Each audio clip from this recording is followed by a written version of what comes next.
మనము ఈ సీజన్లో వచ్చే జలుబు దగ్గు అలానే ఎలర్జీ వాటికి సంబంధించిన ఒక మంచి రెసిపీ ఈరోజు చూద్దాము. ముందు వెల్లిపాయల్ని ఇలా పాయలుగా పొట్టు తీసుకొని పెట్టుకోవాలి.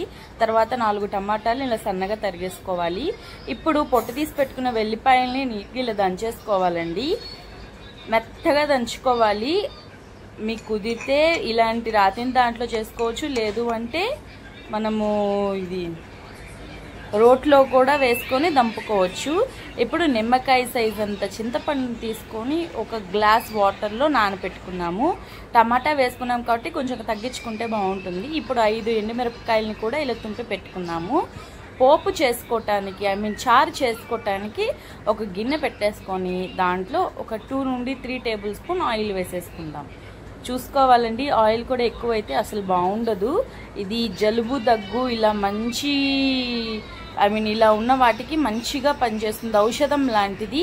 జీలకర్ర, ఆవాలు అంటే పోపు దినుసులు ఉంటాయి కదా, అవన్నీ వేసుకోవాలి. అంటే పోపు దినుసులు అంటే ఇవి పచ్చిపప్పు వేసుకోకూడదండి. జస్ట్ ఆవాలు, జీలకర్ర, ఎండుమిర్చి ఇవి వేసుకొని దోరగా వేయించుకున్న తర్వాత ఇప్పుడు మనం దంచి పెట్టుకున్న వెల్లుల్లి మిశ్రమాన్ని కూడా వేసుకొని వేయించేసుకోవాలి. ఇప్పుడు 2 కరివేపాకు రెమ్మలు తీసుకొని అవి కూడా గోల్డెన్ బ్రౌన్ కలర్లోకి అంటే వాటికి పట్టేదాకా స్టవ్ మీద సిమ్లో పెట్టుకొని కాసేపు తిప్పుకోవాలి. ఇప్పుడు కట్ చేసి పెట్టుకున్న టమాటా ముక్కలు ఉన్నాయి కదా, వాటిని కూడా వేసేసుకోవాలండి. అవి మగ్గిపోయిన తర్వాత సిమ్లో పెట్టుకొని మగ్గించుకోవాలి.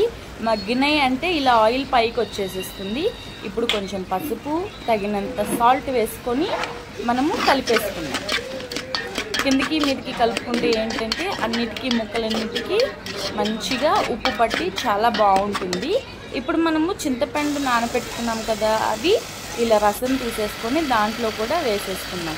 అలానే కాస్త ధనియాల పౌడర్, సాంబార్ పౌడర్ వేయట్లేదండి, నేను ఇంట్లో తయారు చేసి పెట్టుకున్న ధనియాల పౌడర్ని కూడా వేసుకొని నేను చూపిస్తున్నాను కదా, అలా నిదానంగా సిమ్లో పెట్టుకొని కలుపుకుందాం.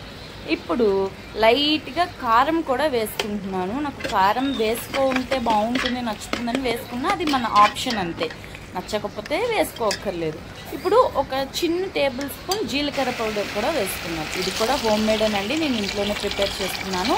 ఇప్పుడు 2 గ్లాసెస్ వాటర్ పోసేసుకొని మూత పెట్టేసుకొని ఒక 5 to 10 మినిట్స్ దాన్ని మళ్ళా ఉడికేదాకా ఉంచేసుకొని కరివేపాకు లాస్ట్లో కొంచెం కొత్తిమీర, కరివేపాకు వేసుకుంటే సూపర్ ఉంటుందండి. చాలా